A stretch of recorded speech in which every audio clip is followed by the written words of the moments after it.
Welcome to Live in CA Fun Star channel. இன்னைக்கு April 12th 22nd ஓட current affairs நான் பார்க்க போறோம். Before getting into that, do subscribe our channel in all format. 32 episodes ஓட banking awareness video courses available with free ebook and MCQs. Our app is available in Play Store.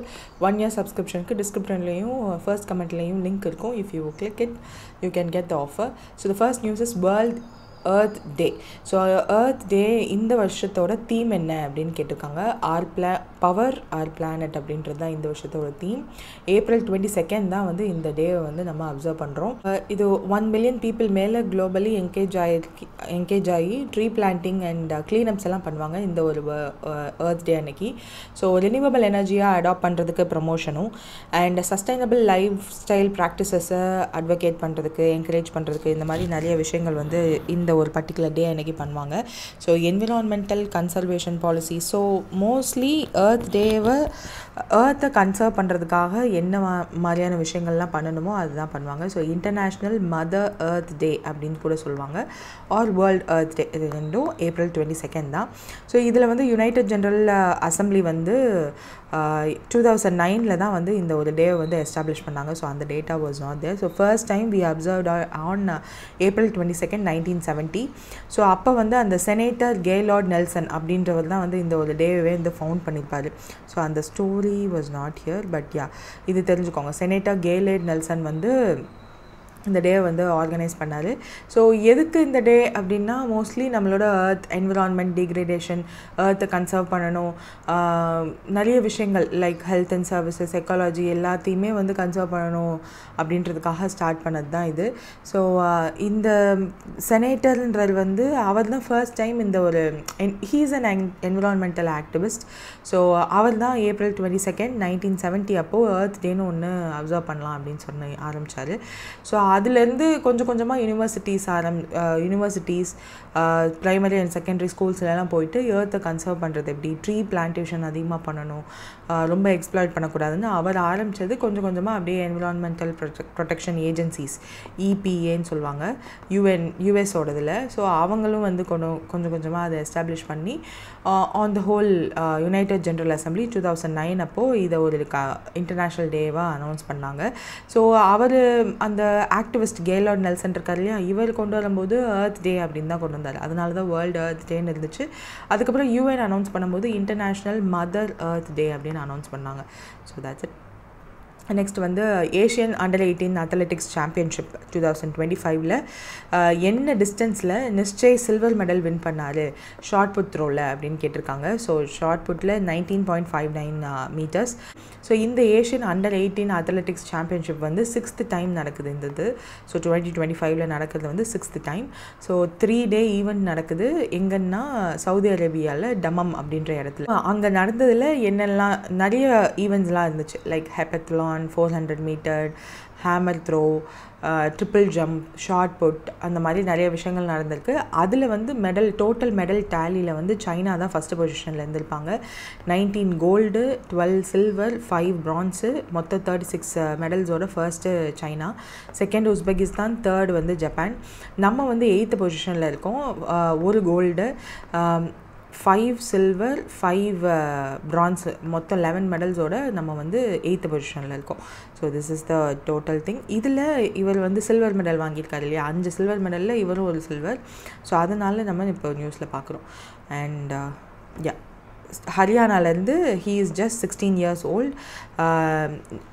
And under 18 athletics சாம்பியன்ஷிப்பில் இவர் வந்து அந்த athlete win பண்ணவரோட name என்னென்னா Nishchay. And silver medal boys shot புட்டில் 19.59 metre வந்து போட்டிருந்திருக்காரு. ஸோ இவரோட ப்ரீவியஸ் பெஸ்ட் வந்து 18.93 மீட்டர்ஸ்.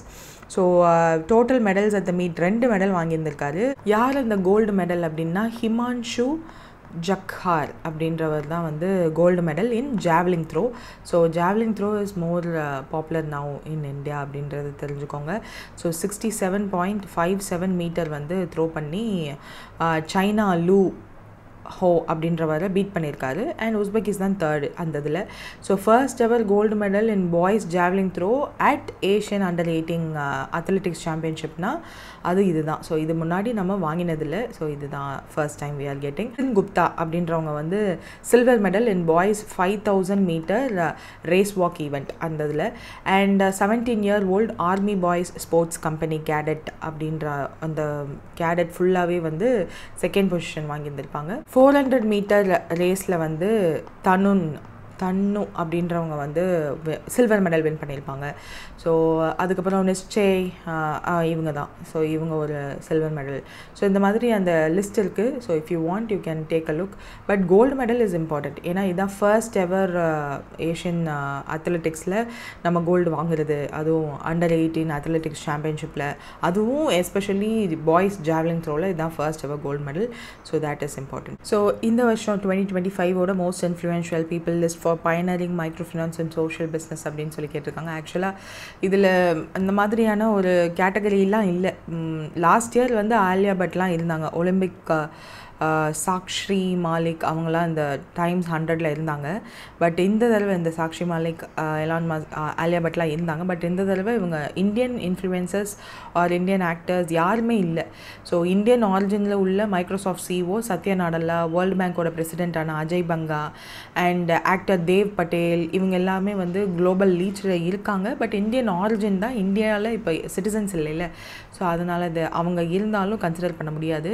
பட் இதில் இருக்க மற்ற Donald Trump, Elon Musk, Muhammad Yunus இவங்க எல்லாருமே இருக்காங்க. பட் இங்கே வந்து மைக்ரோ ஃபினான்ஸ் அண்ட் சோஷியல் பிஸ்னஸ்ன்னு கேட்டிருக்கிறதுனால Muhammad Yunus. And you know Keir Starmer who's the president of UK and WHO director general Tedros Adhanom Ghebreyesus, அப்புறம் ஜெர்மனியோட conservative leader Friedrich Merz, south கொரியாவோட prominent political figure Lee Jung, இவங்க எல்லாமே வந்து இந்த இதில் they are there. So Elon Musk, Donald Trump, Keir Starmer எல்லா நேமும் வந்து கொடுத்துருக்காங்க. ஸோ நிறைய இந்தியன்ஸ் இல்லை இந்த வருஷம் வந்து இந்தியன்ஸ் இல்லை. கொஞ்சம் வருஷமாகவே 1 or 2 இந்தியன் பீப்புள் இருந்தாங்க. பட் இந்த வருஷம் இந்தியன்ஸ் இல்லைன்றது தான் ஒரு பிஸ்னஸ் ஸ்டாண்டர்டோட நியூஸ். ஸோ அதனுடைய சம்மதி தான் இது. ஸோ ஜஸ்ட்டு இது அந்த ஆப்ஷனில் முகமது யூனிஸ் மட்டும்தான் இருக்காரான்னு கேட்டிங்கன்னா இல்லை. ஸோ மற்ற பேரும் இருந்தாங்க. அண்ட் நிறைய pharmaceuticals no Indian nationals were ஃபீச்சர்ன்றது தான் ரொம்ப கன்சர்னிங் ஆனது. And yeah that's it. Next வந்து RBI வந்து ரிவைஸ் பண்ணியிருக்காங்க. What is the minimum age can minors independently operate their savings and term deposit அப்படின்னு, which is 10 years. So RBI வந்து minors about 10 years அவங்களோட அக்கௌண்ட்டை வந்து இண்டிபெண்ட்டாக ஆப்ரேட் பண்ணலாம் அப்படின்னு ஒரு சர்க்குலர் வந்து ரிலீஸ் பண்ணியிருக்காங்க. So age 10 above May independently operate the savings accounts and term deposits account subject to banks risk management policy. So அதுக்கான ரிஸ்க் மேனேஜ்மெண்ட் எல்லாத்தையுமே மாற்றிருக்காங்க. So this will be implemented from July 1, 2025. So இவங்களோட அந்த credit at all times அதெல்லாம் வந்து same தான். இதுக்கு முன்னாடி என்ன சொன்னாங்களோ அதே தான். அண்ட் யூஸ்வலாக ஒரு அக்கௌண்ட்டுக்கு ஓவர் டிராஃப்ட் வந்து பெர்மிட் பண்ணுவாங்க. ஃபார் எக்ஸாம்பிள் ஜன்தன் அக்கௌண்ட்டாக இருந்துச்சுன்னா 10,000 rupees வந்து உங்கள் அக்கௌண்ட்டில் பேலன்ஸே இல்லை அப்படின்னாலும் யூ கேன் டேக், அதாவது நெகட்டிவில் 10,000 value you can take. So அந்த மாதிரி ஓவர் டிராஃப்ட்ஸ் எல்லாம் வந்து இந்த மைனர் அக்கௌண்ட்ஸ்க்கு அவைலபிள் இல்லை அப்படின்ற மாதிரி சொல்லியிருக்காங்க. யூஸ்வலாக அவங்களோட நேம்லேயே ஒரு பர்சன் பேங்க் அக்கௌண்ட் ஓப்பன் பண்ணணும் அப்படின்னா 18 வயசாவது ஆயிருந்திருக்கணும். இல்லை அதுக்கு கீழே இருக்கிறவங்களுக்கு நீங்கள் பேங்க் அக்கௌண்ட் ஓப்பன் பண்ணுறீங்க அப்படின்ற பட்சத்தில் உங்கள் கார்டியன் இருக்கணும். அந்த கார்டியனோட சேர்ந்து தான் வந்து ஓப்பன் பண்ணுவாங்க. ஆஃப்டர் 18 அந்த அக்கௌண்ட்டை ஆட்டோமேட்டிக்கலாகவே சேஞ்ச் ஆயிரும். பட் 18க்கு அப்புறம் என்ன நீங்கள் அப்டேட் பண்ணணும் அப்படின்னா அந்த அக்கௌண்ட்டில் ஃபார் ஆப்ரேஷன் பண்ணணும் அப்படின்னா த பர்சன் அந்த 18 வயசு ஆனதுக்கப்புறம் அந்த person has to go and give the signature. ஏன்னா அதுக்கு முன்னாடி வரையும் சிக்னேச்சர் இருக்காது. ஸோ சிக்னேச்சர் கொடுப்பாங்க, டெபிட் கார்டு கொடுப்பாங்க. அது வரையும் debit card will not be there. So அந்த டெபிட் கார்டுக்கு சைன் பண்ணணும். அண்ட் ஆதார் கார்டு இந்த மாதிரியான விஷயங்கள் எல்லாமே அந்த பயோமெட்ரிக் எல்லாம் அப்டேட் பண்ணணும். அப்டேட் பண்ணி ஆதார் கார்டையும் வந்து you have to submit there. So அந்த மாதிரி சர்டன் விஷயங்கள் இருக்குது. ஸோ டேர்ம்ஸ் எல்லாத்தையுமே வந்து அந்த அக்கௌண்ட் ஹோல்டர் யங் அக்கௌண்ட் ஹோல்டருக்கு என்னெல்லாம் நீங்கள் பண்ணலாம் அப்படின்றத வந்து இப்போ நீங்கள் கொடுக்கலாம். 10 வயசுக்கு மேலே இருக்கவங்களே இப்போது they can handle every thing அப்படின்ற மாதிரி சொல்லியிருக்காங்க. ஸோ இதுக்குமே வந்து 18 வயசு ஆகிடுச்சுன்னா அவங்களோட ஃப்ரெஷ் இன்ஸ்ட்ரக்ஷன்ஸ், சிக்னேச்சர் ஸ்பெசிமென்ஸ் இதெல்லாம் வந்து சப்மிட் பண்ணணும். ஸோ இதுக்கு முன்னாடி இருந்தது அப்படியே தான் இப்போயும் இருக்குது. பட் என்னென்னா 10 வயசுக்கு மேலே இருக்கிறவங்களே தே கேன் டூ அப்படின்னு சொல்லியிருக்காங்க. இந்த அக்கௌண்ட்டை வந்து அவங்களோட கார்டியன் ஆப்ரேட் பண்ணுறாங்க அப்படின்னா, அந்த கார்டியன் இருக்காங்க இல்லையா, அவங்க ஆப்ரேட் பண்ணுறாங்கன்ற பட்சத்தில் அப்பப்போ பேலன்ஸை வந்து அந்த யங் கஸ்டமர் இருக்கார் இல்லையா, ஸோ அவர்கிட்ட வந்து பேலன்ஸை வந்து வெரிஃபை பண்ணிக்கணும். Whether it is a men, boy or girl, அந்த பேலன்ஸ் எக்ஸிஸ்டிங் பேலன்ஸ் எவ்வளோன்றதை வந்து கண்டிப்பாக அந்த 10 வயசுக்கு மேலே இருக்க குழந்தைக்கிட்ட அப்பப்போ வெரிஃபை பண்ணிக்கணும் அப்படின்ற மாதிரி சொல்லியிருக்காங்க. ஸ்மூத் ட்ரான்சிஷன், லைக் 10 வயசுக்கு மேலே அவங்க அக்கௌண்ட் ஓப்பன் பண்ணிட்டாங்க, 18 வயசு ஆகும்போது கண்டிப்பாக they have to update certain things. So அதெல்லாமே வந்து ஸ்மூத்தாக ட்ரான்சிஷன் நடக்கணும் அப்படின்ற மாதிரியும் சொல்லியிருக்காங்க. அவங்களோட services for example minor accounts open பண்ணுறாங்கன்னா internet banking, debit card, ATM and cheque book இதெல்லாம் வந்து மைனர் அக்கௌண்ட் ஹோல்டர்ஸ்க்கு பேங்க்கோட இன்டர்னல் ரிஸ்க் ஃப்ரேம் ஒர்க்கை படி தே கேன் கிவ் ஆர் கொடுக்காமலேயும் இருக்கலாம். அது வந்து bank can take care of it. அவங்களோட ப்ராடக்டோட சூட்டபிலிட்டியை பொறுத்து தே கேன் கிவ், இதை கொடுக்கலாம் கொடுக்காமையும் இருக்கலான்ற மாதிரி ஆர்பிஐ சொல்லிட்டாங்க. ஸோ பேங்க் தான் இதை முடிவு பண்ணுவாங்க. ஸோ மைனர் அக்கௌண்ட்ஸை வந்து ஓவர் ட்ரான் பண்ணவே கூடாது, எந்த சர்க்கம்ஸ்டன்ஸ்லையும் அவங்களுக்கு ஓவர் டிராஃப்ட் அலோவ் பண்ணக்கூடாது அப்படின்னு சொல்லியிருக்காங்க. ஸோ மினிமம் கிரெடிட் பேலன்ஸை கண்டிப்பாக அந்த அக்கௌண்ட்டில் மெயின்டைன் ஆகியிருந்திருக்கணும் அப்படின்ற ஒரு இதை வந்து ஸ்ட்ரிக்டாகவும் சொல்லியிருக்காங்க. அண்ட் இதில் வந்து மாஸ்டர் டைரக்ஷன் ஆன் கேஒய்சி 2016 வந்து ரிலீஸ் பண்ணியிருப்பாங்க ஆர்பிஐ. ஸோ அதில் என்னெல்லாம் சொல்லியிருக்காங்களோ அது இப்போயுமே வந்து தே ஹாவ் டு ஃபாலோ. ஸோ எந்த ஒரு இதுவும் சேஞ்ச் பண்ணலை. And this thing will be applicable from July 1st, 2025 அப்படின்னு சொல்லியிருக்காங்க. ஸோ July 1க்கு அப்புறம் we can see more of 10 வயசுக்கு மேலே இருக்கிற account holders. So young account holders will be there. They can also on the term and savings accounts they can itself take care of it. So guardian வந்து either parent-ஆ இருக்கணும், including mother, or legal guardian-ஆ இருக்கும். அதுக்கு வந்து என்ன formalities தேவையோ அதெல்லாம். இந்த internet banking, ATM card, check book எல்லாம் ஆப்ஷனல். நான் ஏற்கனவே சொன்ன மாதிரி கிரெடிட்டில் கண்டிப்பாக அக்கௌண்ட்டில் மினிமம் பேலன்ஸ் ஒரு அர்பன் இருந்தால் அர்பனில் அந்த பேங்க் அக்கௌண்ட் இருந்துச்சுன்னா ஆர் அந்த பேங்க் பிரான்ச் இருந்துச்சுன்னா எவ்வளவோ அது மெயின்டைன் பண்ணணும். இஃப் இட் இஸ் ரூரல் அதுக்கேற்ற மாதிரி. ஸோ இந்த பர்டிகுலர் இதுக்கு அந்த மினிமம் பேலன்ஸ் அண்ட் இந்த other features like internet banking, ATM, debit card, check புக்கெல்லாம் வந்து பேங்க்கோட ரிஸ்க் பொறுத்து தான் அப்படின்னு ஆர்பிஐ அலோவ் பண்ணியிருக்காங்க. தென் இண்டஸ்இண்ட் பேங்க். ஸோ இப்போ வந்து இண்டஸ்இண்ட் பேங்க் அதாவது இந்த பேங்க்ஸ் யூஸ்வலி நம்ம போடுற டெபாசிட்ஸையோ டேர்ம் டெபாசிட்ஸையோ அதை வந்து டெரிவேட்டிவ்ஸ் அப்படின்னு சொல்லி அதுலேயும் போடுவாங்க. ஸோ அந்த மாதிரி டெரிவேட்டிவ்ஸில் இந்த இண்டஸ் பேங்க் போடும்போது அதில் வர ப்ராஃபிட் எல்லாத்தையும் அவங்க புக்ஸில் வந்து எப்படி காட்டியிருந்தாங்கன்னா ப்ராஃபிட்டாகவும், லாஸை வந்து அதர் லயபிலிட்டிஸ் அப்படின்னு சொல்லி மறைச்சி வச்சுட்டாங்க. ஸோ அதனால அவங்களோட புக்ஸ் வந்து ஓவர் வேல்யூவேட் ஆகிட்டு இப்போது 1500 crore கிட்ட அவங்களோட புக்ஸை வந்து நாங்கள் கரெக்ட் பண்ணுறோம் அப்படின்னு சொல்லி பண்ணதுனால இன்வெஸ்டர்ஸ்க்கு அந்த பர்டிகுலர் பேங்க் மேலே இருக்க நம்பிக்கை போயிடுச்சு. ஸோ ஸ்டாக் மார்க்கெட்டில் அதனுடைய ப்ரைஸஸ் எல்லாம் லோவாகிடுச்சுன்றது தான் பேப்பர் நியூஸ். ஸோ நம்மளுக்கு என்ன தெரியணும் அப்படின்னா, இந்த ஒரு பர்டிகுலர் பேங்க்கில் இன்டர்னலி என்ன ப்ராப்ளம் ஆகிட்டுருக்கு, ஆர்பிஐயும் செபியும் எப்படி இந்த பர்டிகுலர் பேங்க் மேலே ஸ்டெப்ஸ் எடுத்துகிட்ருக்காங்க அப்படின்றது தெரியணும். ஸோ அதுதான் வந்து இப்போது ரிஃப்ளெக்ட் ஆகிருக்கு. ஆல்ரெடி இந்த இண்டஸ்இண்ட் பேங்க் வந்து 2023 ஆர்பிஐ கொடுத்த ஒரு சர்க்குலர் படி, அதாவது ஆர்பிஐ என்ன சொல்லியிருப்பாங்கன்னா, டெரிவேட்டிவ்ஸ்லாம் நீங்கள் போட்டிருந்தீங்க அப்படின்னா அதை எப்படி அவங்களோட புக்ஸில் காட்டணும், எப்போ காட்டணும் அப்படின்ற ஒரு சர்க்குலர் கொடுத்துட்டு 2024 அது இம்ப்ளிமெண்ட் பண்ண ஆரம்பிச்சிட்டாங்க. ஸோ அப்போவே 2024 இது தெரிய ஆரம்பிச்சிருச்சு. அப்போவே அவங்க இண்டஸ்இண்ட் பேங்க் இது வெளியில் நியூஸ் வர்றதுக்கு முன்னாடியே ஒரு ஆடிட்டிங் கம்பெனியை வச்சு எல்லாத்தையும் செக் பண்ணாங்க. ஸோ அந்த செக் பண்ணி ரிப்போர்ட் அக்டோபரில் வருதுன்னா நவம்பர் டிசம்பர்லேயே அந்த பர்டிகுலர் இண்டஸ்இண்ட் பேங்க்கோட சிஇஓ, டெப்யூட்டி சிஇஓலாம் அவங்களோட ஷேர் ஹோல்டிங்ஸ் இன் திஸ் பேங்க்கை வந்து கம்மி பண்ண ஆரம்பிச்சிட்டாங்க. இப்போ again they are going for forensic audit. So second forensic audit by Ernst & Young அவங்க தான் பண்ண போகிறாங்க இந்த ஃபினான்ஷியல் இயர் 25. ஸோ எதுக்காகனா to investigate 600 crore interest income discrepancy into micro finance portfolio. So அந்த இதுலேயும் இப்போ ப்ராப்ளம் இருக்குது போல். ஸோ எல்லாத்தையுமே வந்து they are going to check now. So அது எவ்வளோ பர்த்னா 600 crore. ஸோ யார் பண்ண போகிறா? IndusInd பேங்க்குக்கு Ernst & Young அவங்க தான் பண்ண போகிறாங்க, largest forensic audit firm in India. So அவங்க தான் இந்த மேட்டரை இன்வெஸ்டிகேட் பண்ண போகிறாங்க. So there were lapses and அக்கௌண்டிங்கை வந்து ஏதோ சம்திங் ப்ராப்ளம் பண்ணியிருக்காங்க போல். ஸோ அவ்வளோ பெரிய பேங்க்காக இருக்கவங்க ஒரு பேசிக் அக்கௌண்டிங்க்கு ஒரு நல்ல பர்சனை போடாமல் ஏன் இப்படி பண்ணியிருக்காங்கன்னு உங்களுக்கு தோணலாம். But internally they did something. So இதுவும் வந்து ஒரு கைண்ட் ஆஃப் ஃபோர்ஜரி அந்த மாதிரியான விஷயங்களில் தான் வரும்.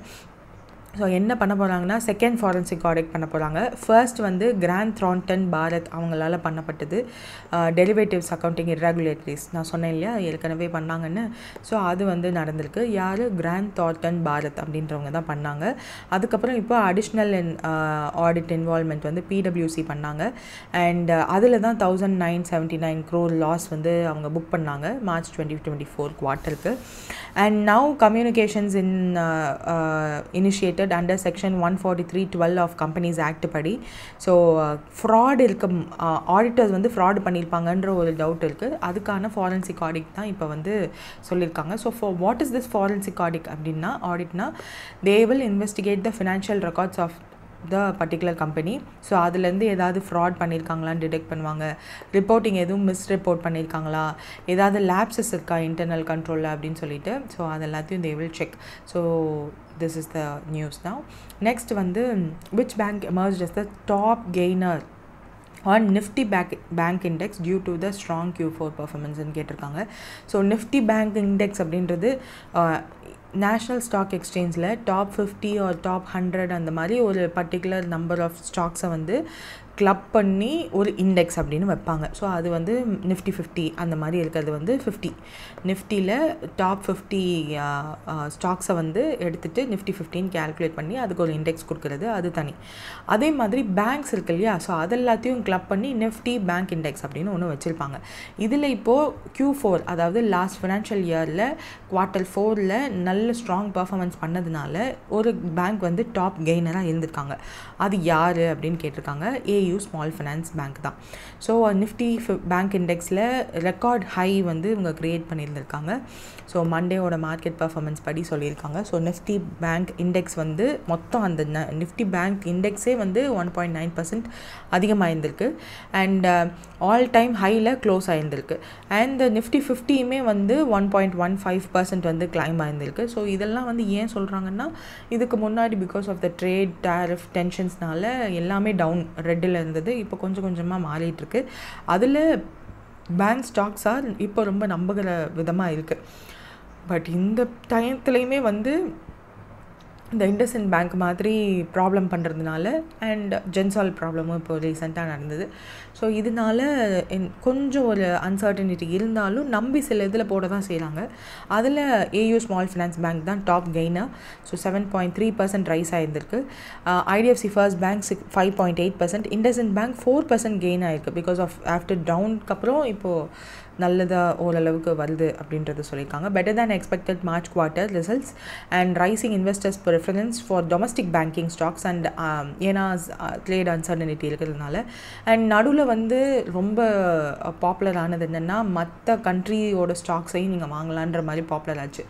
ஃபார் எக்ஸாம்பிள் USA, பிகாஸ் யூஎஸில் இருக்கிற டாலர்ஸ் தான் எப்போவுமே மார்க்கெட் டாமினேட்டர். ஸோ அங்கே இருக்கிற ஸ்டாக்ஸ் வாங்குங்க, ஆப்பிள் ஸ்டாக்ஸ் வாங்குங்க அப்படின்னு சொல்லிலாம் ப்ரமோட் பண்ண பார்த்துருப்பீங்க. பட் இப்போ அங்கேயே அன்சர்டனிட்டி இருக்கிறதுனால அவங்களோட ஸ்டாக்ஸே எல்லாம் ரெட்டில் இருக்கிறதுனால people are preferring domestic stocks. So அதில் வந்து நல்ல பேங்க் ஸ்டாக்ஸ் எப்போவுமே நல்லா இருக்குது. Because of the performance, CRA அந்த மாதிரி NPA எல்லாமே வந்து எவ்வளோ மினிமம் இருக்கணுமோ அதை விட கம்மியாக இருக்குது அப்படின்ற ஒரு பாசிட்டிவ் ரிசல்ட்ஸ் எல்லாம் வர they are preferring the bank stocks. அது ஒரு கொஞ்சம் சேஃபர் ஹெவனாக இருக்கிற மாதிரி இன்வெஸ்டர்ஸ்க்கு தோணுறதுனால இது எல்லாமே கூடுது அப்படின்றத you can witness. So next வந்து ரிஸ்க் வெயிட் பர்சன்டேஜ் என்ன சொல்லியிருக்காங்க RBI வந்து பேங்க்ஸ்க்கு for certain commercial real estate எக்ஸ்போஷருக்கு ஆஸ் பர் April 2024 பேசல் கைட்லைன்ஸ்ன்னு கேட்டிருக்காங்க, which is 150%. RBIயோட 2009 வந்த ஒரு கைட்லைன்ஸ் படி கமர்ஷியல் ரியல் எஸ்டேட் எக்ஸ்போஷர் அது வந்து கொலாட்ரல் கொடுத்துருந்தாங்க அப்படின்னா 100% ப்ரொவிஷன் வந்து பேங்க்ஸ் வச்சுருக்கணும். ஒருவேளை அன்செக்யூர்ட் போர்ஷன் அதாவது கொலாட்ரல் கொடுக்கல அப்படின்னா அதுக்கு வந்து ஹையர் ரிஸ்க் இருக்கணும் அப்படின்னு சொல்லியிருந்தாங்க. ஸோ இதுதான் இருந்தது. பட் ஏப்ரல் 2024 நடந்த ஆனுவல் இன்ஸ்பெக்ஷன் அப்போது பேங்க்ஸ் எல்லாத்துக்கும் ஏப்ரல் 2024 பேசல் கைட்லைன்ஸ் படி பேங்கிங் ரெகுலேட்டரான ஆர்பிஐ என்ன சொல்லியிருந்தாங்கன்னா இந்த 100% வந்து 150% இருக்கணும் அப்படின்னு அனௌன்ஸ் பண்ணியிருந்தாங்க. ஸோ இப்போ என்னென்னா பேங்க்ஸ் ஆர் சேயிங் தட் ஒரு இந்த மாதிரி ப்ரொவிஷன் அதிகமாக ஆக்க எங்களால் லெண்டிங் வந்து பண்ண முடியாது. So that risk weights determine the capital of the bank. So இந்த மாதிரி அந்த எங்ககிட்ட இருக்க ஃப்ரீ கேபிட்டல் ரெக்குவயர்மெண்ட்டு எல்லாத்தையுமே நீங்கள் ஹையர் ரிஸ்க் வெயிட்டாக மாற்றிக்கிட்டே இருந்தீங்கன்னா நாங்கள் எப்படி லோன் கொடுப்போம் அப்படின்னு சொல்லி banks are approaching RBI. So அதுதான் இந்த நியூஸ், வேறு ஒன்றும் இல்லை. பட் நம்மளுக்கு வந்து என்னது 100 crore and even loans under 100, அதாவது 100 crore மேலே இருந்தால் தான் அந்த 150% இருக்கணும். பட் 100 crore கீழே ஒரு கமர்ஷியல் ரியல் எஸ்டேட்டோட எக்ஸ்போஷர் ஃபார் அ பேங்க் இருக்குது. பேக்டு பை கொலேட்ரலாக இருந்தாலும் 150% வந்து வைங்க அப்படின்னு சொல்கிறது வந்து நாட் ஸோ குட் அப்படின்னு சொல்லி பேங்க்ஸ் எல்லாம் அவங்க இந்தியன் பேங்கிங் அசோசியேஷன் மூலயமா ப்ரெஷரிங் ஆர்பிஐ கிட்ட சொல்லிகிட்ருக்காங்க. So please reduce this exposure அப்படின்னு சொல்லிட்டு. ஸோ அதான் நியூஸ். தென் வந்து as per the final LCR guidelines RBI effective by RBI effective from April 2026, what is the revised run-off factor for internet and mobile banking enabled retail deposits அப்படின்னு கேட்டிருக்காங்க, which is 2.5%. So இப்போ இந்த LCR guidelines வந்து வந்திருக்கு அப்படின்னு எல்லாருக்குமே தெரியும்.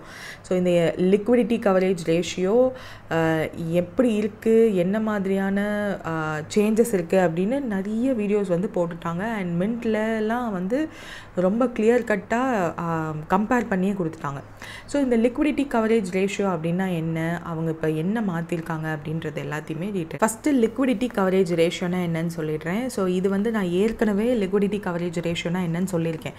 That is high quality liquid assets of a bank for net cash flow over next 30 day அப்படின்னு. அதாவது இந்த ஹை குவாலிட்டி லிக்விட் அசட் அப்படின்னா that can be government bonds, கேஷாவோ லிக்விட் கேஷாவோ இந்த மாதிரி சில லிக்விட் கேஷ் இருக்கு இல்லையா. ஸோ அது ஒரு நெக்ஸ்ட் 30 daysல ஒரு பேங்க்கோட சேவிங்ஸ் அக்கௌண்ட்லேருந்து எவ்வளோ கேஷ் அவுட்ஃப்ளோ எடுக்கிறதுக்கான எக்ஸ்பெக்டேஷன் இருக்குதுன்னு சொல்லிட்டு.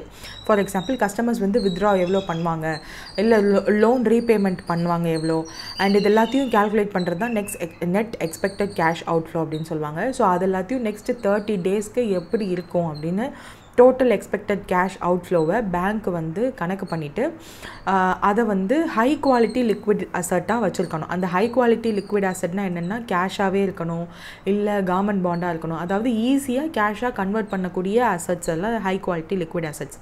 ஸோ இதில் போட்டு வச்சுருக்கணும்.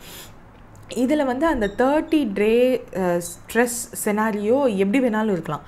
லிக்விடிட்டி ஸ்ட்ரெஸ் ஒருவேளை திடீர்னு வந்துருச்சு அப்படின்னா என்ன மாதிரியான அன்எக்ஸ்பெக்டட் கேஷ் அவுட்ஃப்ளோ இருக்கும்.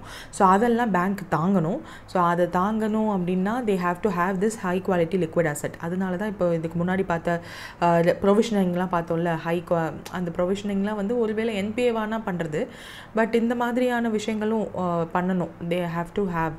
ஸோ அவங்களோட லிக்விடிட்டி கவரேஜ் ரேஷியோ வந்து எப்போவுமே 100%க்கு வச்சுருக்கணும் அப்படின்றது தான் ஆர்பிஐயோட ரூல்.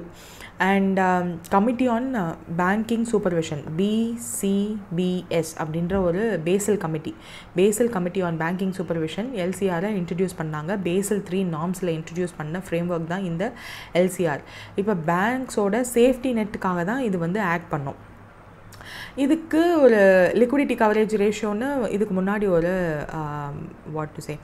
ஒரு சர்க்குலர் வந்து ரிலீஸ் பண்ணாங்க July 2024. That was a draft circular. அதில் வந்து இந்த high quality liquid asset, run off rates இது எல்லாமே வந்து ஹையாக இருந்துச்சு. பிகாஸ் அப்போ இருந்த டைம் வந்து நம்மக்கிட்ட லிக்விடிட்டி அதிகமாக இருந்தது, இன்ஃப்ளேஷன் அதிகமாக இருந்தது.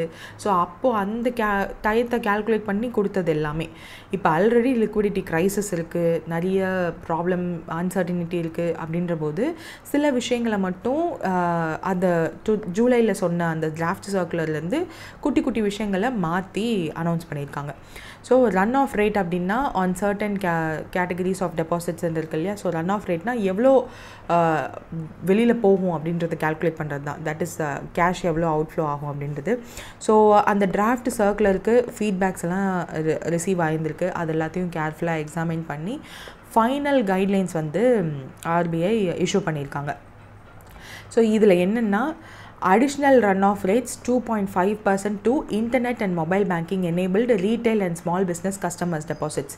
ஸோ ஒரு அக்கௌண்ட் பேங்க்கு கிட்ட ஒரு அக்கௌண்ட் இருக்குது. அந்த அக்கௌண்ட் வந்து small business and retail business பண்ணுற ஒரு கஸ்டமர் தான் அந்த அக்கௌண்ட் வந்து பேங்க்கில் வச்சுருக்காங்க அப்படின்னா, அதில் internet and mobile banking enable ஆயிருந்துச்சு அப்படின்னா ஏற்கனவே சொன்னதை விட அடிஷ்னலாக 2.5% வந்து ரன் ஆஃப் ரேட்ஸ் வச்சுக்கோங்க அப்படின்னு சொல்லியிருக்காங்க இந்த கைட்லைன்ஸில். ஆல்சோ கவர்மெண்ட் செக்யூரிட்டிஸ் யூஸ்வலாக பேங்க்ஸ் வாங்கி வச்சுருப்பாங்க இல்லையா. ஸோ அதனுடைய மார்க்கெட் வேல்யூ என்னவோ அதுக்கேற்ற மாதிரி அட்ஜஸ்ட் பண்ணிவிட்டு அதுக்குரிய ஹேர்கட்ஸ்னால் எவ்வளோ அதனால உங்களால் முடியுமோ சர்டன் அமௌண்ட்ஸ் வந்து நம்மளால் பேக் பண்ண முடியாதுன்றதை விட்டுட்டு ஸோ ஹேர்கட்ஸ் பண்ணிவிட்டு அந்த மார்ஜினல் ரெக்குவயர்மெண்ட்ஸை வந்து இந்த liquidity adjustment facility and marginal standing ஃபெசிலிட்டியில் நீங்கள் பே பண்ணியிருந்துருக்கணும் அப்படின்றத வந்து சொல்லியிருக்காங்க. யூஸ்வலாக கவர்மெண்ட் செக்யூரிட்டிஸை they will pledge for LAF and எம்எஸ்எஃப்க்கு பேங்க் பண்ணுவாங்கன்னு உங்களுக்கே தெரியும். ஸோ அந்த இதை வந்து பண்ணுங்கள், ஹேர் கட்ஸ் பண்ணுங்கன்ற மாதிரி சொல்லியிருக்காங்க. மார்க்கெட் வேல்யூக்கு ஏற்ற மாதிரி அட்ஜஸ்ட் பண்ணணுன்றது சொல்லியிருக்காங்க. அண்ட் ஆல்சோ இப்போ for example final guidelines also rationalise composition of wholesale funding other legal அதெல்லாம் விட்டுருங்க. Non financial entities like trust educational இந்த ட்ரஸ்ட்டு வந்து எஜுகேஷ்னல் சேரிட்டபிள் அண்ட் ரிலீஜியஸ் ட்ரஸ்ட்டாக இருக்கலாம், இல்லை பார்ட்னர்ஷிப்ஸாக இருக்கலாம், இல்லை எல்எல்பிஸாக இருக்கலாம். இவங்களுக்கு வந்து அந்த ரன் ஆஃப் ரேட் வந்து 40% அசைன் பண்ணியிருக்காங்க. இதுக்கு முன்னாடி 100% இருந்தது. ஒருவேளை அதாவது இப்போ முன்னாடி என்ன சொல்லியிருந்தாங்கன்னா இந்த மாதிரியான ட்ரஸ்ட்ஸ் வச்சுருக்காங்களா அக்கௌண்ட்டை அண்ட் பார்ட்னர்ஷிப்ஸ் பேசிஸில் சேவிங்ஸ் அக்கௌண்ட் வச்சுருந்தாங்க இல்லை லிமிடெட் லைபிலிட்டி பார்ட்னர்ஷிப் இந்த மாதிரியான கம்பெனிஸ் நான் ஃபினான்ஷியல் என்டிட்டிஸ் அந்த கம்பெனிஸ்லேயே ஃபினான்ஷியல் என்டிட்டிஸ் இருப்பாங்க. இந்த மாதிரி கம்பெனிஸில் நான் ஃபினான்ஷியல் என்டிட்டிஸ் வச்சுருந்தாங்க ஸ்மால் அக்கௌண்ட் அதாவது அவங்களோட சேவிங்ஸ் அக்கௌண்ட் பேங்க்ஸில் வச்சுருந்தாங்க அப்படின்னா அவங்களுக்கு முன்னாடி வந்து 100% வந்து லிக்விடிட்டி கவரேஜ் ரேஷியோ வச்சுருந்துருக்கணும்னு சொன்னாங்க. பட் இப்போ 40% போதும் அப்படின்னு சொல்லிட்டாங்க. ஸோ ஒருவேளை 100 crore வச்சுருந்தாங்க அந்த இந்த மொத்தத்தையும் சேர்த்து 100 crore இருக்குன்னு வச்சுக்கோங்களேன். Banks have to have 100 crores in liquid asset. So அவங்களால ஸ்டாண்டர்டான சில அசட்ஸில் இல்லை லாங் டேர்ம் அசட்ஸில் போட முடியாமல் அந்த 100 crore வந்து நிறைய இன்ட்ரெஸ்ட் ஜென்ரேட் பண்ண முடியாமல் வச்சுருக்கோம். இப்போ 40% ஆக்கிட்டதுனால அட்லீஸ்ட் மிச்சம் இருக்க 60% இந்த மாதிரி லாங் டேர்ம் இதில் பேங்க்ஸ் போட்டு they can get return. So அதனால் இதுவும் வந்து ரொம்ப well deserved one. And next வந்து என்னென்னா இதுக்கு முன்னாடி சொன்னாங்க இல்லையா. ஸோ இதுக்கு முன்னாடி சொன்னதுபடி இம்பேக்ட் அனாலிசிஸ்லாம் பண்ணியிருக்காங்க. அதாவது அந்த டிராஃப்ட் கைட்லைன்ஸில் சொன்னதுபடி என்ன ஒருவேளை பேங்க் சேவிங்ஸ் பண்ணியிருந்தாங்க லிக்விடிட்டி கவரேஜ் ரேஷியோ பண்ணியிருந்தாங்க அப்படின்னா என்ன மாதிரியான மெஷர்ஸ் இருந்திருக்கும்னு சொல்லி பண்ணியிருந்த போது அதெல்லாம் எஸ்டிமேட் பண்ணிட்டு தான் இப்போ இந்த சேஞ்சஸ் நாங்கள் பண்ணியிருக்கோம் அப்படின்ற மாதிரி சொல்லியிருக்காங்க. மாற்றிருக்காங்க இல்லையா. அப்போது December 31, 2024 ஒருவேளை ஜூலையில் கொடுத்த டிராஃப்ட் சர்க்குலர் படி அவங்க வச்சுருந்தாங்கன்னா என்ன மாதிரியான எல்சிஆர் இருக்கும், இப்போ இவங்க மாற்றினதுக்கப்புறம் என்ன மாதிரியான டிஃப்ரென்ஸ் இருக்கும் அப்படின்றத வந்து கால்குலேட் பண்ணும்போது 6% பாயிண்ட்ஸ் வந்து டிஃப்ரென்ஸ் இருக்குது அக்ரிகேட் லெவலில். ஸோ தட் நிறைய லிக்விட் கேஷ் இருக்கும் பேங்க்ஸ்க்கு அப்படின்றது தான் அவங்க சொல்கிறாங்க. So minimum regulatory LCR requirements இருக்குது இல்லையா. ஸோ மற்ற இதெல்லாத்தையும் நீங்கள் வந்து ஃபாலோ பண்ணி தான் ஆகணும். அண்ட் அந்த டிராஃப்ட் சர்க்குலரில் என்ன சொல்லியிருந்தாங்க அப்படின்னா April 2025 இந்த எல்சிஆர் ரெக்குவயர்மெண்ட்ஸ் எல்லாம் வரும் அப்படின்னு சொல்லியிருந்தாங்க. பட் இப்போது ஃபைனல் இன்ஸ்ட்ரக்ஷனில் April 1, 2026 தான் இது எஃபெக்ட்டுக்கு வரும் அப்படின்றதையும் வந்து தெளிவாக சொல்லிட்டாங்க. So these are the changes. So அதுதான் இங்கேயுமே அந்த ஃபுல் சர்க்குலர் வந்து இங்கேயுமே கொடுத்துருக்காங்க. தட் July 2024 வந்து This is the Basel III framework on liquidity standard, liquidity coverage ratio, liquidity risk monitoring tool and LCR disclosure standard. இதை வந்து கைட்லைன்ஸாக மாற்றி நம்ம டிராஃப்ட் சர்க்குலராக கொண்டு வந்தது July 25, 2024. ஸோ இதிலேருந்து ஃபீட்பேக்லாம் இன்வைட் பண்ணியிருந்தாங்க. ஃபீட்பேக் படி நாங்கள் சில விஷயங்களை அனலைஸ் பண்ணிவிட்டு நாங்கள் ஃபைனல் கைட்லைன்ஸ் வந்து கொடுத்துருக்கோம். பேங்க் வந்து அடிஷ்னலாக 2.5% ரன் ஆஃப் ஃபேக்டர் வந்து ரீட்டெயில் டெபாசிட்டர்ஸ்க்கு which enabled in internet and mobile banking enable பண்ணியிருந்தாங்கன்னா அவங்களுக்கு தான் மாற்றணும்னு சொல்லியிருக்காங்க. ஸோ ஐஎம்பின்னா internet and mobile banking facility and stable retail deposit enable பண்ணியிருந்தாங்க with internet and mobile banking facility அப்படின்னா 7.5% ரன் ஆஃப் ஃபேக்டர் இருக்கணும். And less stable deposits enable ஆயிருந்துச்சு with internet and mobile banking ஃபெசிலிட்டினா 12.5% ரன் ஆஃப் ஃபேக்டர் இருக்கணும். இதுக்கு முன்னாடி 5%, 10%ன்னு சொல்லியிருந்ததில் இப்போ 7.5%, 12.5% வந்து இருந்தது. இப்போது 5% and 10% வந்து ப்ரிஸ்கிரைப் பண்ணியிருக்கதா சொல்லியிருந்தாங்க. ஸோ இது மாற்றிருக்காங்களா. And then unsecured wholesale funding provided by non-financial small business customers. So small business customers-லேயே financial business customers இருப்பாங்க. ஸோ அதில் non-financial customers-க்கு அவங்களோட retail deposits-ஐ வந்து இதே மாதிரி தான் கன்சிடர் பண்ணணும் அப்படின்னு சொல்லியிருக்காங்க. Then level 1 high quality liquidity asset-ஐ வந்து ஒருவேளை கவர்மெண்ட் செக்யூரிட்டி ஃபார்மில் வச்சுருந்தீங்க அப்படின்னா அதை வந்து வேல்யூ பண்ணும்போது அந்த amount should not be greater than their current value, market value. And if it is so, that should be adjusted for applicable haircuts and other marginal requirements under LAF and MSF படி இருக்கணும். as described by LAF MSF எப்படி இருக்கணும்னு சொல்லி ஒரு circular இருக்குது. So அதுபடி என்ன மாதிரி சேஞ்சஸ் பண்ணணுமோ அதுபடி time to time you have to change அப்படின்னு சொல்லியிருக்காங்க. In case a deposit HEDCO excluded from LCR computation, for instance a non-callable fixed deposits. இதுக்கு முன்னாடி வந்து non-callable fixed deposits வந்து LCR கீழே கொண்டு வரல. Is constructually pledged as collateral to secure a credit facility or loan, such deposit shall be treated as ஒரு அந்த நான் காலபிள்னு இருக்கிற ஃபிக்ஸடு டெபாசிட்ஸை இதுக்கு முன்னாடி LCR கீழே கொண்டு வரல. பட் நீங்கள் எல்சிஆரை கேல்குலேட் பண்ணும்போது மட்டும் அதை காலபிளாக நினச்சிக்கிட்டு you have to have a liquidity with respect to that அப்படின்னு வந்து சொல்லியிருக்காங்க. But it doesn't mean that அதை காலபிளாக தான் ட்ரீட் பண்ணணும்னு. நான் காலபிளாக இருந்தாலும் அது எல்சிஆர் ஃபெசிலிட்டிக்கு வரல. பட் இனிமேல் வந்து you have to treat it as callable and have a provision for that அப்படின்னு சொல்லியிருக்காங்க. தென் லிக்விடிட்டி ஸ்டாண்டர்ட் அந்த இது இருக்கு இல்லையா. So the deposit from entities Hindu undivided families அந்த நான் இதுக்கு முன்னாடி நம்ம பார்த்த ஒரு பேஜ் இருந்துச்சு இல்லையா. அதில் வந்து வெறும் பார்ட்னர்ஷிப்ஸ் அந்த மாதிரி தானே கொடுத்துருக்காங்க. இதில் ஃபுல்லாக டீட்டெயிலாக கொடுத்துருந்துருப்பாங்க. ஸோ டெபாசிட்ஸ் வந்து ஹிந்து அன்டிவைடட் ஃபேமிலிஸாக இருந்தாலும் சரி, பார்ட்னர்ஷிப்ஸாக இருந்தாலும் சரி, அசோசியேஷன் ஆஃப் பர்சன்ஸ், ட்ரஸ்ட், அந்த ட்ரஸ்ட் தான் எஜுகேஷன் அந்த மாதிரிலாம் டிஃப்ரெண்ட் விஷயங்கள் இருக்கு இல்லையா. ஸோ அவங்களோட டெபாசிட்ஸ்லாம் அதர் லீகல் என்டிட்டிஸாக இதுக்கு முன்னாடி கன்சிடர் பண்ணிட்டு இருந்தாங்க. ஸோ அன்செக்யூர்ட் ஹோல்சேல் ஃபண்டிங் கேட்டகரியில் வச்சுட்டு ரன் ஆஃப் ரேட் வந்து 100% இருக்கும் அப்படின்னு சொல்லியிருந்தாங்க. But they are not treated as SCBs for LCRs. So small business அந்த இது இருந்துச்சு இல்லையா. வெயிட் மினிட் எங்கே இருக்குது. ஸ்மால் பிஸ்னஸ் கஸ்டமர்ஸாக அவங்கள பார்த்தாம அப்படி பார்க்காம 100% ரன் ஆஃப் ஃபேக்டர் இருக்கணும் அப்படின்ற மாதிரி கொடுத்துருந்துருக்காங்க. தென் OLE கேட்டகரியில் ஷால் கன்சிஸ்ட் ஆல் டெபாசிட்ஸ் அந்த மாதிரி like banks and insurance companies, financial institutions, அந்த மாதிரியான விஷயங்கள் எல்லாமே எப்படி ரிவ்யூ பண்ணணும் பேஸ்ட் ஆன் த விஷயங்கள் அப்படின்னு சொல்லியிருக்காங்க. தென் நான் ஃபினான்ஷியல் கார்பரேட்ஸ்க்கு 40% ரன் ஆஃப் ஃபேக்டர் இருக்குது as against 100% prescribed currently. And வேறு என்ன மாற்றிருக்காங்கன்னா so these are the changes mostly. So இதுக்கு முன்னாடி 2025 தான் இது அமெண்ட் ஆகும்னு சொல்லியிருந்தாங்க. இப்போ 26 அமெண்ட் ஆகும் அப்படின்னு சொல்லியிருக்காங்க. ஸோ இந்த circular will be applicable for commercial banks excluding the payments bank because they don't payments bank கிட்ட டெபாசிட்ஸ் வந்து நம்ம பண்ண போகிறதில்ல எப்போவுமே. And RRBs and LAFs local area banks இதுக்கெல்லாம் அப்ளிகபிள் கிடையாது. So these are the things. So அந்த level 1 asset இப்போது எக்ஸிஸ்டிங்காக எப்படி இருக்குது, அமெண்டட் எப்படி இருக்குன்றதை கொடுத்துருப்பாங்க பாருங்கள். Level 1 assets would comprise of the following and these assets can be included in the stock of liquid assets without any limit as also without any haircuts அப்படின்னு இருக்கும்.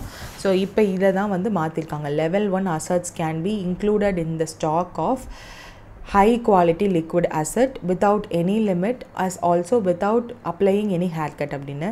ஸோ இது வந்து அமெண்ட் பண்ண டெக்ஸ்ட் அதை மாற்றினதெல்லாம் கொடுத்துருக்காங்க. ஸோ எந்த மாதிரியான changes இருக்குது அப்படின்னு சொல்லிட்டு அண்ட் ஃபேக்டர் மல்டிப்ளையர் இதெல்லாம் எவ்வளோ அப்படின்னு இங்கேயே மொத்தமாக கொடுத்துட்டாங்க. ஸோ இது நம்ம பார்க்கணுமான்னு கேட்டால் no. So just take a look. So இந்த இதெல்லாம் மாற்றிருக்காங்க பாருங்கள். டெபாசிட் வித்தவுட் எம்பிஏனா 7.5, டெபாசிட்ஸ் வித் எம்பிஏனா 5, அந்த மாதிரி அந்த இதெல்லாம் மாற்றிருக்கிறத வந்து இங்கே தெளிவாக கொடுத்துருப்பாங்க. Yeah just that's it. So final guidelines for run off factor burden on LCR norms வந்து ரிலீஸ் பண்ணியிருக்காங்க. ஸோ அதை வந்து இப்போது அந்த ஐஎம்பி இருந்துச்சு, இன்டர்நெட் அண்ட் மொபைல் பேங்கிங் இருந்துச்சு அப்படின்னா ரீட்டைல் டெபாசிட்டர்ஸ்க்கு 2.5% ரன் ஆஃப் ஃபேக்டர். அதுக்கு முன்னாடி வந்து 5% ப்ரப்போஸ் பண்ணியிருந்தாங்க. ஸோ அது எல்லாத்தையும் கம்மி பண்ணியிருக்காங்கன்றது தான் கொடுத்துருக்காங்க. ஜஸ்ட் மேக் அ டேப்லெட் காலம். இதுக்கு முன்னாடி என்னவா இருந்துச்சு, இப்போ என்னவா இருந்துச்சு அப்படின்றத வந்து எழுதி வச்சுக்கோங்க. லைக் ட்ரஸ்ட், எல்எல்பி இது 3 தான் மாற்றிருக்காங்க, வேறு ஒன்றும் இல்லை. ஸோ அவ்வளோதான். ஸோ இந்த இம்பேக்ட் எப்படி இருக்கும், இதுக்கு முன்னாடி வந்து இப்போ இதுக்கு முன்னாடி சொல்லியிருந்தாங்கல்ல, இப்போ இதுக்கெல்லாம் வந்து 5%, 10% சொல்லியிருந்தாங்க இல்லையா. ஸோ இதிலேருந்து இப்போ 2.5%, 7.5%ன்னு இப்போ கம்மி பண்ணியிருக்காங்க. அண்ட் இதுக்கு 100% சொல்லியிருக்காங்க, இப்போ 40% கம்மி பண்ணியிருக்காங்க. இந்த மாதிரி கம்மி பண்ணதுனால 6 percentage points வந்து இம்பேக்ட் இருக்கும் எல்சிஆரில் அப்படின்றதையும் வந்து கால்குலேட் பண்ணி சொல்லியிருக்காங்க. அவ்வளோதான், வேறு ஒன்றும் இல்லை.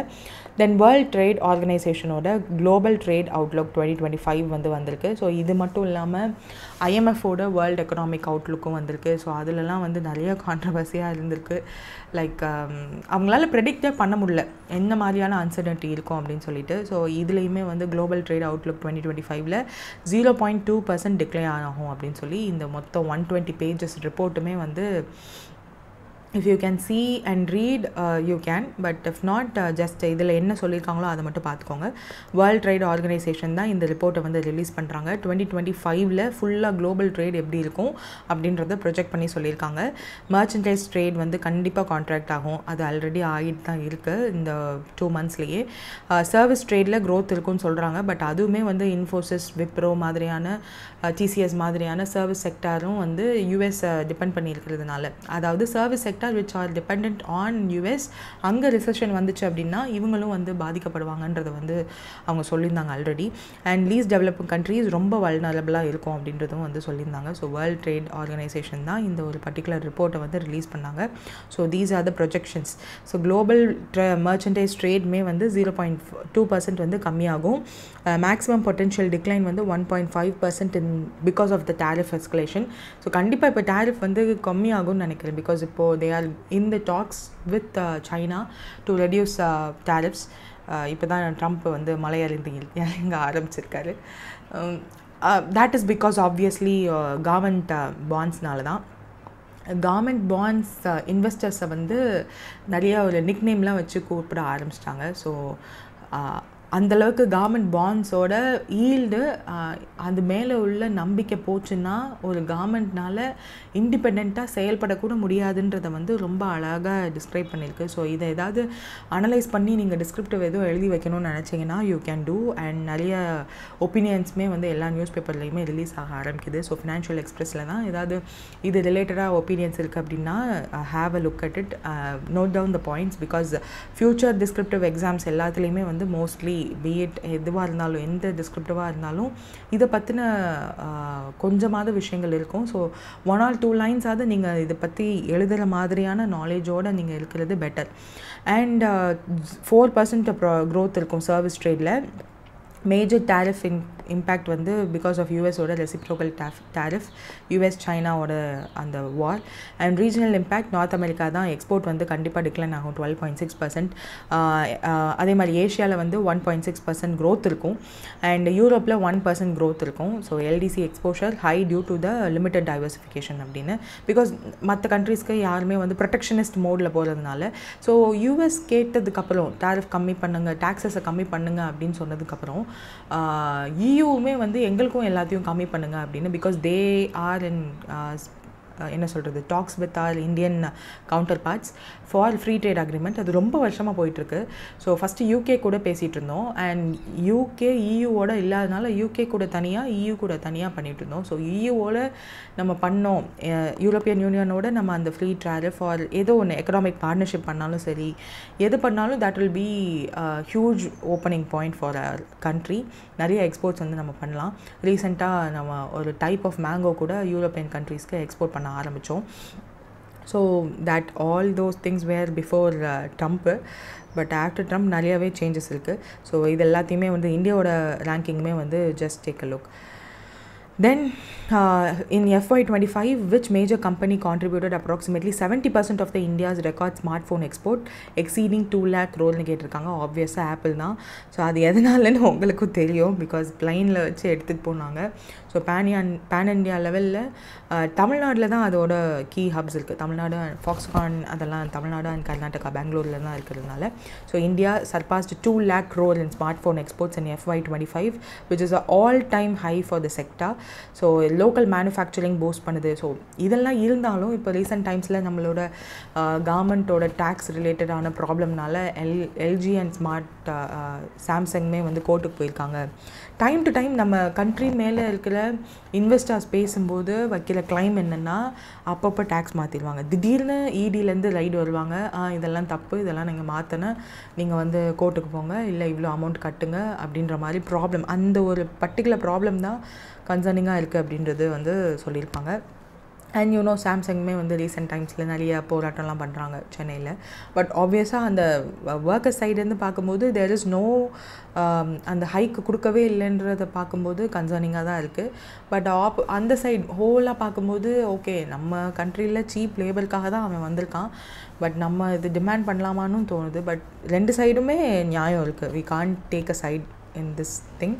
And இந்தியாவோட role in global value chain enhance ஆக ஆரம்பிச்சிருக்கு. ஸோ இம்போர்ட் இதனால் நம்மளுக்கு என்னென்னா எக்ஸ்போர்ட் அதிகமாக ஆக கரண்ட் அக்கௌண்ட் டெஃபிசிட் கம்மியாகும், நம்மளோட மற்ற இம்போர்ட்ஸோட வேல்யூ வந்து ஓரளவுக்கு ஸ்டெபிளைஸ் ஆகும். இந்த மாதிரி நிறைய விஷயங்கள் இருக்குது. அண்ட் எக்ஸ்போர்ட்டுக்கு பிஎல்ஐ ஸ்கீம் பூஸ்ட் பண்ணுதான்னு கேட்டால் ஆமாம். இந்தியாவில் உள்ள அந்த ஆப்பிள் மேனுஃபேக்சர் யாருன்னா ஃபாக்ஸ்கான். அண்ட் அதான் இன்னொரு யாரோ ஒரு கம்பெனியும் இருக்குதுன்னு நினைக்கிறேன், I forgot the name. But இந்த Wistron unit, Wistron iPhone production unit in Karnataka. And பெகட்ரானோட யூனிட் வந்து தமிழ்நாட்டில் இருக்குது. So they are the domestic manufacturers. ஆக்சுவலாக டாட்டாவோட அவங்க டைப் பண்ணி தான் இந்த விஸ்ட்ரான் யூனிட்டும் சரி பெகட்ரான் யூனிட்டும் சரி டாட்டாவோட பார்ட்னர்ஷிப் பண்ணி தான் இங்கே இருக்காங்க. அண்ட் ஃபாக்ஸ்கானுமே தான். That's it. Next, what provisional tariff rate has India imposed on selected steel imports to protect the domestic industry? 12%. So steel வந்து லாஸ்ட் இயர்லேருந்தே ஒரு மேஜர் ப்ராப்ளம். பிகாஸ் என்ன தான் நம்ம டேக்ஸ் போட வேணான்னு தான் முதல்ல நினச்சாங்க. ஸோ லாஸ்ட் இயர் ஆகஸ்ட் செப்டம்பர்லேயே வந்து இந்த ஸ்டீல் ரிலேட்டடான கன்சர்ன் வந்து நியூஸ் பேப்பர்ஸில் ஆர்டிகல்ஸ் எழுத ஆரம்பிச்சிட்டாங்க. தேட் சைனாலேருந்து நம்ம கண்ட்ரியில் உள்ள ஸ்டீல் மேனுஃபேக்சரர்ஸ் ஆர் ஸ்டீல் வேணும்னு நினைக்கிறவங்க எல்லாருமே வந்து அங்கேருந்து சைனாலேருந்து இம்போர்ட் பண்ணுறாங்க ரேதர் தேன் ப்ரிஃபரிங் த லோக்கல் நம்மளோட டொமஸ்டிக் ஸ்டீல். ஏன்னா அது சீப்பாக இருக்குது. பிகாஸ் அவங்க வந்து அதிகமாக ப்ரொடியூஸ் பண்ணுறதுனால அந்த டம்பிங் பண்ணணுன்றதுக்காக ரொம்ப சீப்பாக ப்ரைஸில் செல் பண்ணுறதுனால இட் இஸ் த எனது மார்க்கெட்டோட கண்டிஷன். ஸோ என்ன பண்ணாங்கன்னா சரி கவர்மெண்ட் வந்து அதில் ரொம்ப இன்டர்ஃபியர் ஆக வேணான்னு நினச்சிட்டு ஒரு கமிட்டிலாம் வச்சாங்க. ஸோ அந்த கமிட்டி இப்போ என்ன ரிவ்யூ பண்ணி சொல்லியிருக்காங்கன்னா no that is going to hurt our domestic players. So imported டேக்ஸ்ன்னு சொல்லவும் இப்போ 12% வந்து ப்ரொவிஷனல் சேஃப்கார்ட் டியூட்டி போட்டிருக்காங்க. So safeguard duty anti dumping duty வேறு, சேஃப்கார்ட் டியூட்டி வேறு. ஸோ இந்த சேஃப்கார்ட்னா நம்மளோட கண்ட்ரியில் உள்ள டொமஸ்டிக் மேனுஃபேக்சரர்ஸை சேஃப்கார்ட் பண்ணணுன்றதுக்காக 12% டியூட்டி. ஸோ இதுலேயுமே என்னென்னா நம்ம டொமஸ்டிக் ரேட் எவ்வளோ இருக்குது, 600 சம்திங் இருக்குது போல், அது இங்கே இருக்கான்னு தெரியல, நியூஸ் பேப்பரில் பார்த்தேன். தட் 600 சம்திங் 624 சம்திங் இருக்குது. ஸோ அதுக்கு மேலே ப்ரைஸ் வச்சு நம்ம கண்ட்ரிக்குள்ளே வராங்கன்னா that will be attracting no tax. Because அது நம்ம இதை விட காஸ்ட்லியாக இருக்குல்ல. ஸோ அவங்க நீங்கள் வந்து டேக்ஸ் எல்லாமே நீங்கள் உள்ளே வந்துக்கலாம். பட் அதுக்கு கம்மியாக இருந்துச்சு அப்படின்னா கண்டிப்பாக அந்த 12% டேக்ஸ் வந்து நெக்ஸ்ட் 200 டேஸ்க்கு இருக்கும் அப்படின்னு சொல்லி மினிஸ்ட்ரி ஆஃப் ஃபினான்ஸ் அனௌன்ஸ் பண்ணியிருக்காங்க.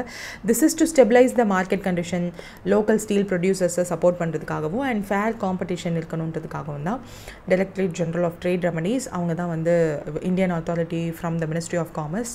ஸோ அவங்க தான் இன்வெஸ்டிகேட் பண்ணுது. அதாவது இந்த safeguard anti dumping and controversial duties எல்லாத்துக்கும் they will take the recommending steps. So அவங்க தான் அந்த உண்மையிலேயே அந்த மாதிரி தான் பண்ணுறாங்களா, கம்மியான ரேட்டுக்கு உள்ளே வருது ஸ்டீல்ஸ் வருதா அப்படின்னு. அண்ட் லாஸ்ட் இயர் நீங்கள் பார்த்தீங்கனாலே ஸ்டீல் இம்போர்ட் வந்து அதிகமாக இருந்திருக்கும். ஸோ அதனால் நம்ம கரண்ட் அக்கௌண்ட் டெஃபிசிட்டுமே வந்து கூடி இருந்திருக்கும். ஸோ அது எங்கேருந்தெல்லாம் நம்ம அந்த ஸ்டீல் இம்போர்ட் பண்ணுறோம் அப்படின்னா சைனா, சவுத் கொரியா, ஜப்பான் இந்த 3 கண்ட்ரீஸ்லேருந்து நிறையா இம்போர்ட் பண்ணுறாங்கன்னு லாஸ்ட் இயர்லேருந்து இந்த JSW, டாடா ஸ்டீல்லாம் வந்து சொல்லிகிட்டே தான் இருந்தாங்க நிறையா இன்வெஸ்டர்ஸ் மீட்லலாம். ஸோ இப்போது ஃபைனலி கவர்மெண்ட் வந்து அதுக்கு ஸ்டெப் எடுத்திருக்காங்க. Then which coal sector recorded the highest output growth in March 2024 as per the official data ன்னு கேட்டிருக்காங்க, which is cement. So cement வந்து highest output வந்து வந்திருந்திருக்கு. ஸோ Coal India event 1 வந்து March 2024 coal sector output growth update and event 2 Coal India DVC MOU sign பண்ணியிருக்காங்க new power பிளான்ட்டுக்கு. So that is the thing. 3.8% year on year growth இருந்திருக்கு. 3.4% வந்து ஃபெப்ரவரியில் இருந்திருக்கு. So அந்த ஒரு டிஃப்ரென்ஸ் சொல்லியிருந்திருக்காங்க. அண்ட் அந்த fertiliser sector எவ்வளோ இருக்குது, அந்த மாதிரி கோல் செக்டாரோட க்ரோத் எவ்வளோ இருக்குது அப்படின்றத கொடுத்துருந்துருக்காங்க. And coal India and DVC power project இவங்க 2 பேரும் வந்து தாமோதர் வேலி கார்பரேஷன், அதுதான் டிவிசி. ஸோ அவங்க 2 பேருமே வந்து ஒரு MOU சைன் பண்ணியிருக்காங்க to set up a plant worth of 1600 megawatt ultra super critical thermal power plant in Jharkhand worth of 16,500 crore. So இது ஒரு ஜாயின்ட் இன்வெஸ்ட்மெண்ட். எக்ஸிஸ்டிங்காக 500 மெகாவாட் வந்து சந்திரபுரா பிளான்ட் அப்படின்னு ஒன்று இருக்குது. ஸோ அதை எக்ஸ்பேண்ட் பண்ண போகிறதாகவும் and Bharat coking coal and central coal fields இவங்களோட கோல் சோர்சஸ் மூலியமாக they are going to do this அப்படின்னு சொல்லியிருக்காங்க. ஸோ கோர் செக்டார்னாலே உங்களுக்கு தெரியும், coal, crude, oil, natural gas, refineries, fertiliser, steel, cement, electricity. So 8 core செக்டார்ஸோட அந்த ஒரு IIP தான் வந்து சொல்லியிருக்காங்க. ஸோ 8 கோர் செக்டார்ஸோடது தான் இப்போ வந்து சொல்லியிருந்திருக்காங்களா. ஸோ இந்த 8மே வந்து இண்டெக்ஸ் ஆஃப் இண்டஸ்ட்ரியல் ப்ரொடெக்ஷனில் 40.27% வந்து மேக்கப் ஆகும் அப்படின்னு நான் ஏற்கனவே சொல்லியிருந்தேன். ஸோ அதெல்லாம் இது வந்து முன்னாடி நியூஸோடது ரிப்பீட் ஆகிருக்கு. So don't see that. Okay, இந்த இது வந்து மார்ச் 2025 எல்லா இடத்துலையும் ஏன் மார்ச் 20 இருக்குன்னு தெரில. But March 2025 growth year on year growth வந்து 3.8%. ஸோ 2024 மார்ச் மாதம் எவ்வளோ இருந்துச்சு அப்படின்னா 6.3% க்ரோத் இருந்துச்சு. ஸோ அதோட கம்பேர் பண்ணும்போது இது கம்மி தான். அண்ட் ஃபெப்ரவரி மந்த்தில் 3.4% க்ரோத் இருந்துச்சு. ஸோ இது எல்லாமே வந்து எங்கெல்லாம் 2024 இருக்கோ அதெல்லாம் 25ன்னு மாற்றிக்கோங்க. So yeah that's it. அது ஏன் அப்படி மாறி இருக்குன்னு தெரில. ஸோ யா நெக்ஸ்ட் வந்து who among the following are the officers appointed as a special director in ED ஐபிஎஸ்ஸாக இருக்கிறவங்கள வந்து அப்பாயிண்ட் பண்ணியிருக்காங்க, which is Vipul Kumar Chaudhary. So enforcement டைரக்டரேட்டில் he has been appointed as the special director. So 5 special directors வந்து EDயில் appoint பண்ணியிருக்காங்க. So appointment committee of cabinet தான் appoint பண்ணியிருக்காங்க. ஸோ இதில் he is the one among them.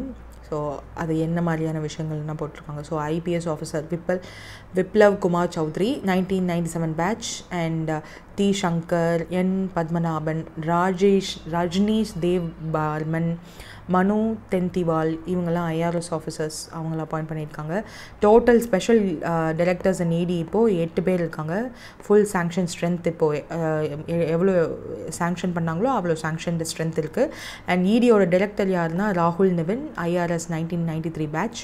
And EDயோட parent ministry யாருன்னா ministry of finance தான்.